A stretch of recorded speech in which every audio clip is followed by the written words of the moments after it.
یہ حضور کے ساتھ صرف حسب اور نسب کی نسبت نہیں تھی. احادیث اس پر کثیر احادیث ہیں. صرف ایک حدیث سناتا ہوں. اسے حضرت علی رضی اللہ تعالیٰ عنہ روایت کرتے ہیں اور اسے امام ترمذی نے الجامع صحیح میں روایت کیا اور دیگر بہت سے محدثین نے. آپ فرماتے ہیں کہ حسن سینہ سے سر تک رسول اللہ کی کامل شبیہ تھے اور حسین سینہ سے نیچے تک حضور کی کامل شبیہ تھے. یعنی صرف روحانی نسبت نہیں تھی, صرف حسب اور نسب کی نسبت نہیں تھی. اللہ تعالیٰ نے حسن اور حسین کا ظاہر بھی اپنے نبی جیسا بنایا تھا. یعنی ظاہری مشابہت بھی اللہ تعالیٰ نے عطا فرمائی تھی. یہ حضور کے ساتھ صرف حسب اور نسب کی نسبت نہیں تھی.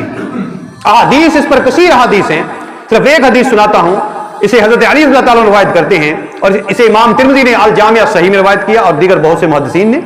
آپ فرماتے ہیں کہ حسن سینہ سے سر تک رسول اللہ کی کامل شبیہ تھے اور حسین سینہ سے نیچے تک حضور کی